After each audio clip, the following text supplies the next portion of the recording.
Zog, a estrela terrestre bizarra. Cumprindo as suas ordens, Sr. Radamantes, eu enviei alguns espectros para o santuário. Muito bem. Mas foi realmente prudente fazer isso? O quê? Depois de tudo, essa ordem não corresponde aos desejos da Sra. Pandora. O que vai acontecer se ela ficar sabendo? Você quer parar de se preocupar com besteiras? Cumpra apenas as minhas ordens. Eu não confio naqueles cavaleiros mortos. A única coisa que interessa agora é conseguir a cabeça de Atena o mais rápido possível. Assim será. Mas o senhor sabe, a beleza da Sra. Pandora é comparável ao medo que também provoca.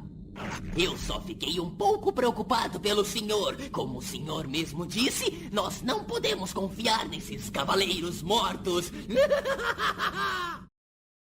Zelos de Sapo, a estrela terrestre da estranheza é um espectro menor que aparece na primeira parte da saga de Hades, e também em Saint Seiya The Lost Canvas. Dentre todos os espectros, Zelos tem a aparência mais grotesca.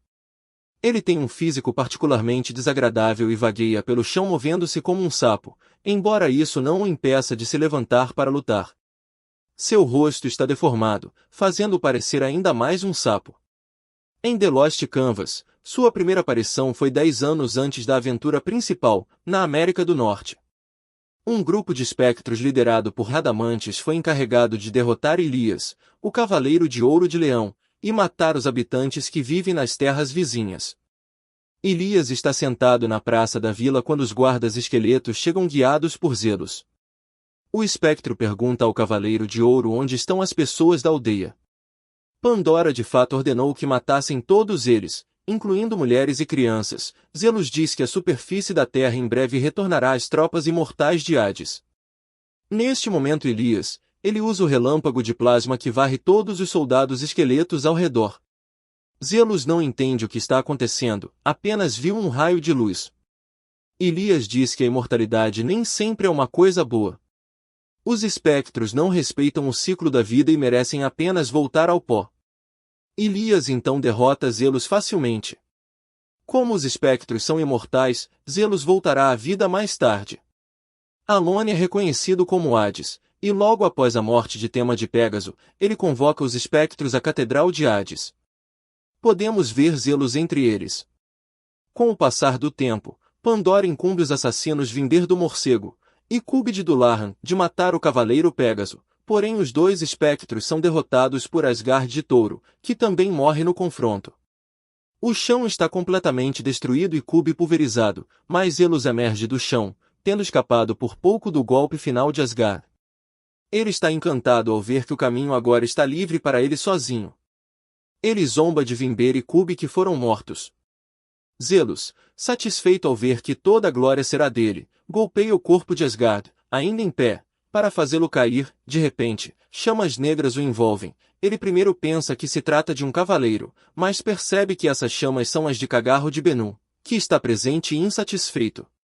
Cagarro põe o pé em Zelos, no chão, ordenando-lhe que lhe diga quem enviou estes assassinos, pois duvida muito que Hades aprecie este tipo de métodos.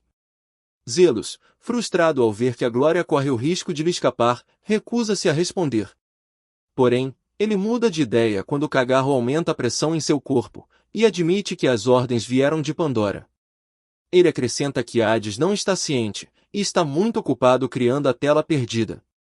Zelos então confidencia a um surpreso Cagarro que, segundo Cheshire, Pandora se pergunta se Hades já realmente assumiu o controle do corpo de Alone, e é por isso que ela estava preparando esse tipo de assassinato. Ele finalmente sugere que Cagarro se unam, pois segundo ele sua inteligência aliada ao poder de Cagarro lhes permitiria competir com os juízes do submundo. Cagarro diz a ele que ele só recebe ordens de Hades e o esmaga no chão. Zelos sobreviveu apesar do chute de Cagarro, mas não conseguiu seguir seus companheiros até a tela perdida. Na casa de Escorpião, Card está muito ocupado torturando Zelos que foi capturado por ele. O Cavaleiro de Escorpião se diverte perfurando o corpo do espectro com o dedo indicador, quando Degel chega ao templo perguntando do que se trata tudo aquilo. Cardia, encantado ao ver Degel, que raramente se aventura a andar pelos 12 templos, responde que está apenas praticando tortura, antes de declarar que está brincando, vendo o olhar taciturno de Dégel que não parece apreciar este tipo de método. Zelos, por sua vez, finalmente parece morto. Card está realmente desapontado por não ter conseguido lutar na batalha anterior e estava tentando fazer Zelos falar à força para aprender como chegar ao Lost Canvas. No entanto, seus resultados foram decepcionantes, pois Zelos não sabia de nada e só era capaz de gritar. No século XX, no castelo de Hades, Radamantes pergunta ao seu subordinado Zelos se os espectros enviados ao santuário deram alguma notícia. Diante da resposta negativa, o juiz fica irritado, o tempo que falta para concretizar seu plano está diminuindo. Ele ordena que Zelo envie miúde Papillon para se juntar a eles, sem saber que este já tinha ido para o santuário. Tranquilizado, ele comenta sobre a gigantesca força maligna que este espectro possui, suficiente para derrotar os Cavaleiros de Ouro. Mais tarde, Radamantes fica sabendo por Zelos da morte de seu inimigo, embora as circunstâncias o intrigam. Zelos então zomba de seu superior, dizendo-lhe que ele tem que se preocupar com a morte dos espectros enviados ao santuário pois Pandora já havia sido informada.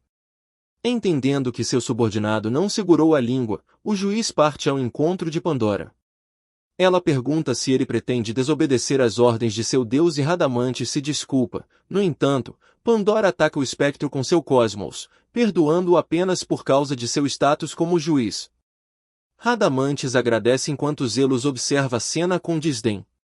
No castelo, Saga de Gêmeos se apresenta, carregando o corpo de Atena numa mortalha, com Shura de Capricórnio e Camus de Aquário à frente de Pandora e Zelos.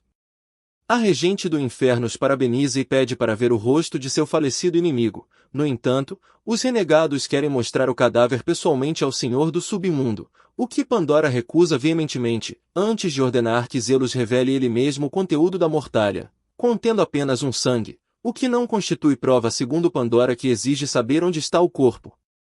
Saga responde que ele deve ter desaparecido no caminho, a menos que a própria deusa tenha ido ao encontro do rei do submundo. Zelos deseja punir essa arrogância, mas é jogado contra a parede pelo pó de diamante de Camus. Posteriormente, Radamantes se junta a Zelos após derrotar Mu de Ares, Aiolha de Leão e Milo de Escorpião. Zelo que está ocupado chutando Camus para se vingar do golpe que recebeu anteriormente. O juiz ressalta que é inútil, pois eles não têm muito tempo de vida antes de voltarem ao pó. Zelos teimoso continua a atacar Camus, quando Radamantes sente outro cosmos poderoso se aproximando. Seiya, Shun, Yoga e Shiryu passam pela clarabóia no teto, atingindo Zelos no processo, e se apresentam ao juiz. Zelos fraco, furioso, dirige sua raiva contra Camus, ainda no chão, para mostrar o que acontece com quem o atinge. Yoga o manda contra a parede com o pó de diamante antes de correr em direção ao seu mestre, que desaparece naquele momento. Zelos reclama da perna que agora está completamente congelada.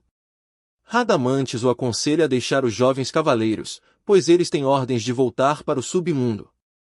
Zelos decide cuidar sozinho dos cavaleiros de bronze, convencido de sua superioridade.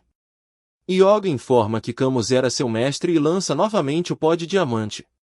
Zelos percebe que está em apuros e pede ajuda ao juiz. Radamantes aproveita para se vingar de um golpe baixo anterior dos Zelos, declarando que corre o risco de ser punido se chegar atrasado ao submundo e que, além disso, Zelos pediu-lhe que não interviesse.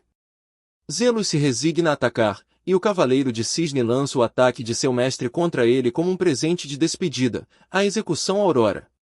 Existem duas mudanças no anime. A cena em que Radamante pede a Zelos que envie Papillon como reforço não existe. A outra mudança é quando Zelos é derrotado por Cisne. O juiz não está presente, ele estava lutando contra Mu, Aiolha e Miro. Mortalmente ferido pela execução Auroras, Zelos abre o portão que leva ao submundo antes de acabar completamente congelado e ser destruído. Referências e mitologia. Na mitologia grega, Zelos é uma divindade, filho de Palas e Styx. Ele representa a emulação, a rivalidade, a inveja e o ciúme. É muito próximo da deusa da discórdia Eris. Observações de nossa equipe. Zelos é descrito como um personagem sombrio, sádico, traidor, covarde, enganador e patético. Aparentemente ele sofre de um complexo de inferioridade que manifesta ao bater nas pessoas com muito mais força do que ele, mas quando elas já estão mortas ou fracas no chão. Ele adora atiçar a discórdia e até assistir Radamantes, seu superior, ser torturado por Pandora. Este espectro não goza de muita simpatia entre seus companheiros, já que Radamantes, no mangá original, o deixou morrer sem fazer um único gesto. Notas: Zelos é possivelmente um dos espectros mais fracos, se não o mais fraco, pelo pouco que se viu dele, já nos jogos em que teve participação desempenhou um papel um pouco melhor, mostrando ter habilidades de luta. Habilidades: os espectros são humanos, não requerem treinamento como os cavaleiros para obter suas habilidades. É a Sapuris que lhe confere suas habilidades especiais. A Sapuris rege o corpo do humano destinado a ser escolhido por uma das estrelas malignas, transformando sua natureza para que ele aceite a Sapuris. Os espectros, devido à Sapuris que carregam, podem circular livremente entre o mundo dos vivos, a colina Yomotsu, o mundo intermediário entre os vivos e os mortos, e o submundo. Os espectros, tendo a proteção de Hades, possuem corpo físico e poderes dentro do submundo. Mesmo quando não possuem o Arashiki, não são afetados pelas regras impostas ao submundo pelo deus Hades. Ou seja, quando um espectro morre, a Sapuris procura outro humano apto, caso não tenha ela vai esperar o humano renascer para possuí-lo novamente, agindo assim como um parasita. Isso explica por que alguns espectros que têm aparência, comportamento ou até nome diferente em determinadas histórias. Exemplo: o Radamantes do século XX não é o mesmo do século XVIII. É como se a Sapuris ao escolher um novo corpo fosse transferindo aos poucos as memórias e experiências do antigo corpo. Uma habilidade que todos os espectros compartilham, na série The Lost Canvas, é a capacidade de reviver sempre que Hades desejar. Porém, essa habilidade é bloqueada pelo Rosário das 108 contas de Asmita de Virgem, criadas a partir da árvore Mokurenji. Para finalizar, Zelos, fica em nossa classificação como C, que tem como base os Cavaleiros Negros.